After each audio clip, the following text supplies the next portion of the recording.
5. Healthy boundaries. A personal boundary distinguishes what is your emotional or personal property and what belongs to someone else.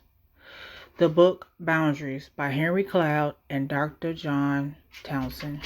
Healthy boundaries are flexible because you are assertive, can say no without guilt, and adjust them depending on relationships, says Brain Health Doc on Instagram. Healthy boundaries are the limits you place around your time, emotion, body, mental health to stay resilient, solid, and content with who you are. Not how you want others to be for you to be happy. These empowering borders protect you from being used, drained, or manipulated by others, says the Right Initiative. Boundaries feel like, nah, I don't like how this feels. It's that feeling when you're like, something ain't right, but you just can't place it. You just don't know where it's coming from and what it is. That's a boundary. Why don't you like this feeling? Is the next question you should ask yourself. Is it a feeling or is it a thought? And then, number 3, how do you feel? Do you feel pressured by someone? Like they are starting to feel like heavy on you? Or aggression? Oh my God. Aggression is a big one where you should have a boundary. If you feel aggression from anybody, you should have a boundary because they're doing too much. Or did you already tell the person no or whatever it was that you don't want to do? 4, do they remind you of a cold caller or a salesperson? Some cold callers or salespersons overstep their boundaries all day long. I'm not saying that all cold callers are boundary pushers. It is their job to make a sale. I'm more concerned in the way that they do it. If they are polite and asking if you want to hear about more deals, they are seeking your permission first. They are stepping all over your boundaries if they are aggressive and ask the same thing over and over after you told them no. You shouldn't have to hang up on them. I've had boyfriends that felt like cold callers. It's just repeated just over and over like a broken record, like they was gonna just wear me down until they got what they want. Those people you need to have boundary with and not be around. And also, polite people can overstep your boundaries too.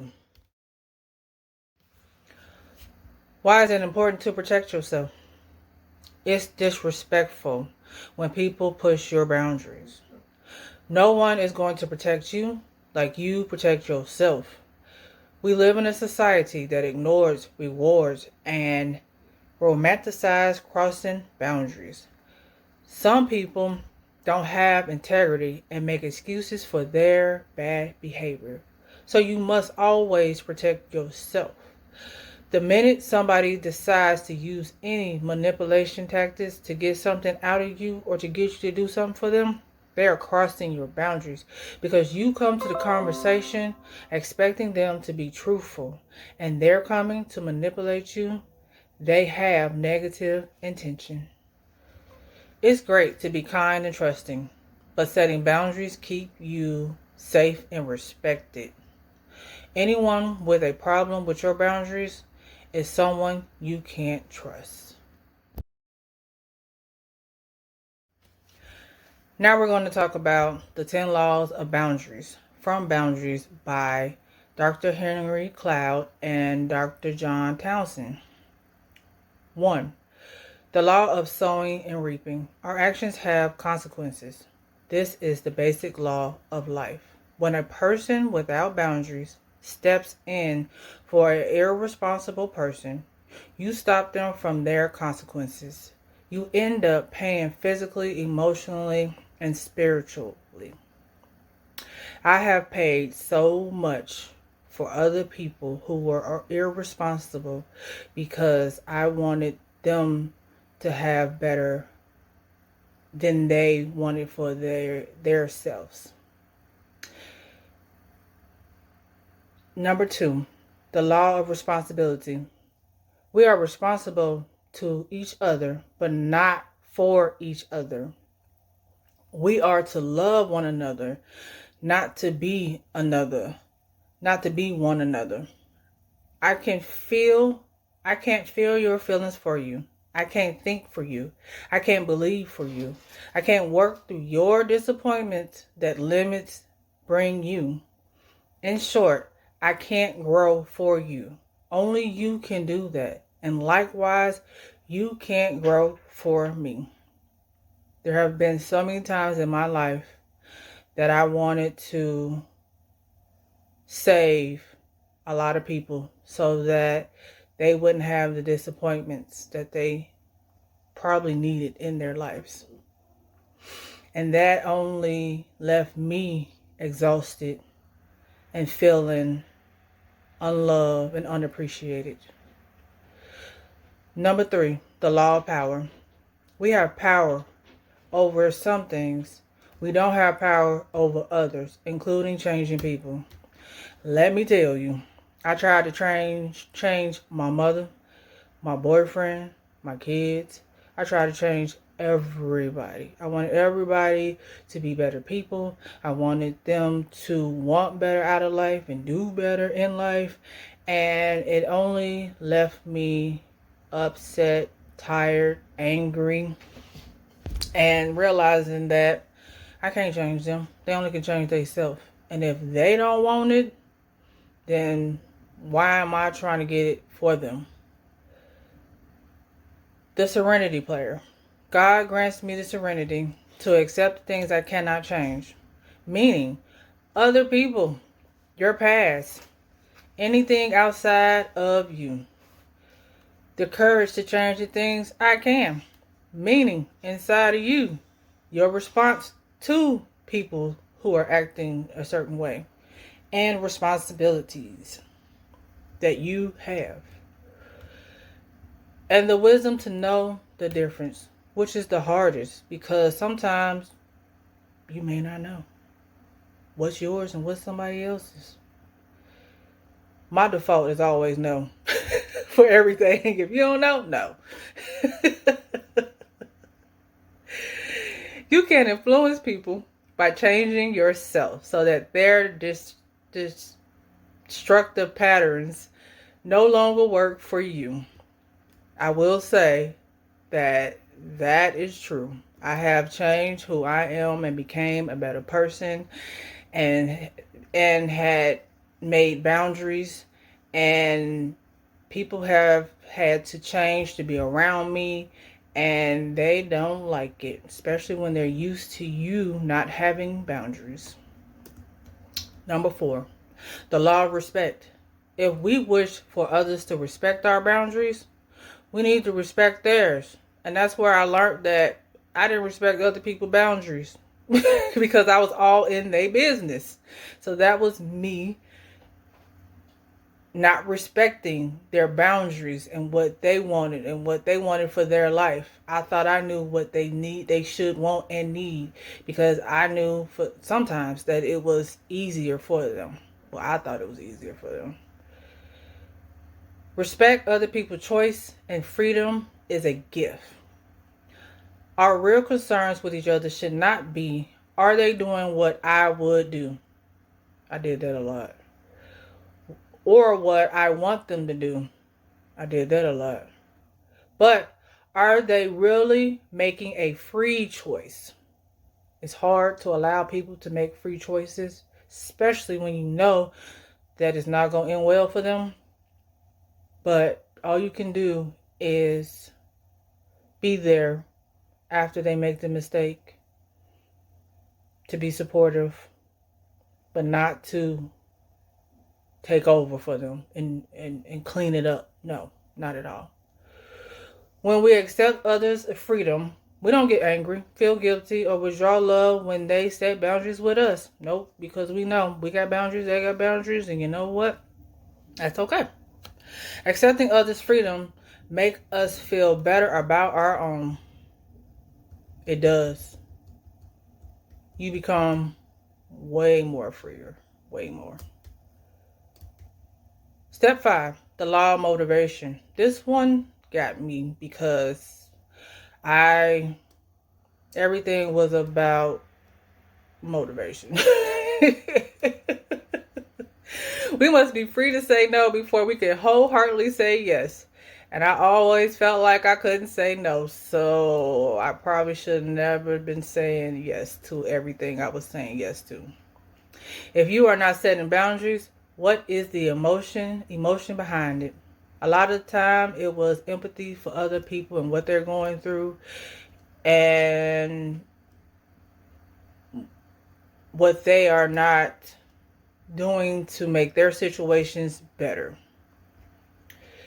Is it other people's anger, your fear of abandonment, your desire of approval, payback, or over-identification of loss? It would be anger. I didn't want people to be mad at me. I didn't want to hurt other people's feelings while they were sitting up there hurting my feelings. I feared abandonment. I didn't realize how abandoned I was as a child because my parents were around me. But just because your parents are around you does not mean that they are emotionally there for you. And that's where I was abandoned. I wanted to be approved by everybody because I felt unloved and rejected by my parents, that I wanted everybody to approve me and like me and love me because I was a good person. I am a good person. Payback. I forgot which one that's what that about. Or over-identification of loss. Yeah, I already talked about that. Knowing the emotion and motivation behind it will help support and enforce your boundaries. Yes, it will.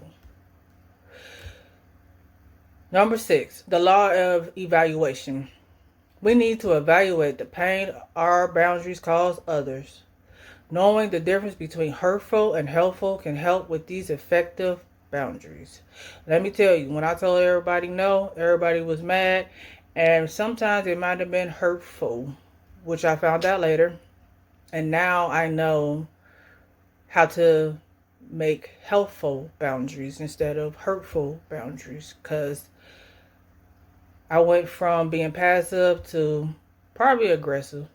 I was just like, forget y'all. I've been doing everything. No. 7, the law of proactivity. We take action to solve problems based on our values, wants, and needs. Mother Teresa said it well.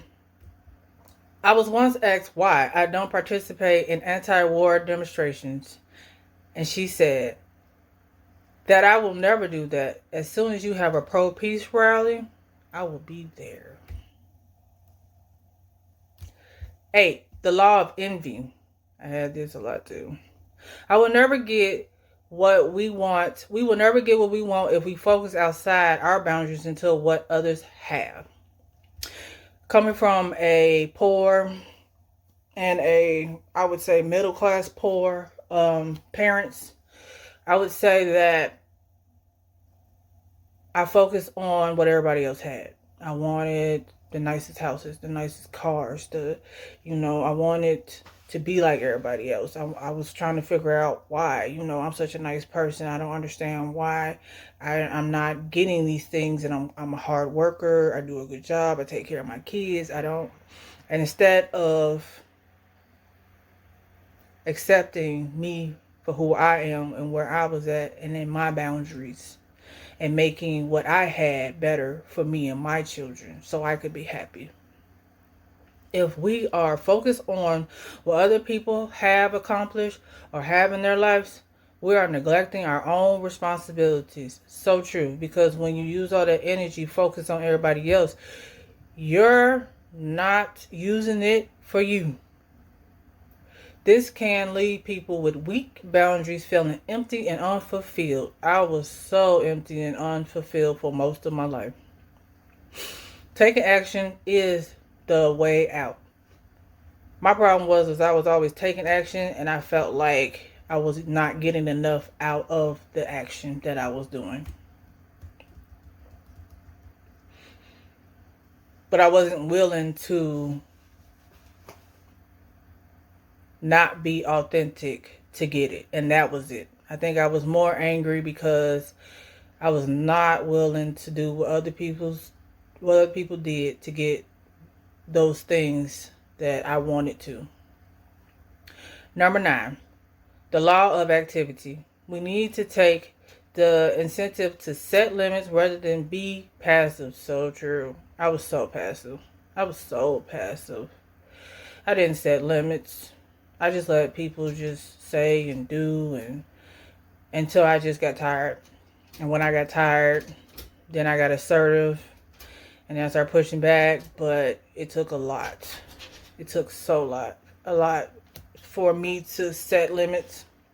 Developing assertiveness and taking action around increasing this intelligence facet supports creating boundary with courage. It is so true. I was bullied a lot. I was bullied by my mother. And so I just learned how to be passive and just not say anything and just let things happen around me because it made me look like the good child and the good kid because I was passive and I did everything I was told and I was a good student when really I just knew I couldn't fight back. And so I just chose to be quiet. Number 10, the law of exposure. We need to communicate our boundaries to each other. Do it. Boundaries are to be made visible and communicated clearly in the light with all aspects of self. So, let me tell you, if you are a person who doesn't have boundaries and you start to tell people no and have boundaries, you're going to piss off a lot of people. And it's going to be a lot of confusion and hurt feelings, crying, but you will make it through and you will be okay and you will feel better in the end. And you'll have more time and more energy and sleep for yourself. If you wouldn't allow someone close to you to do something that another person does to you, then you don't like their behavior. Example, some things I allow my mother to say negatively to me, I wouldn't let anyone in my family speak to me like that. That meant I didn't like what she was doing.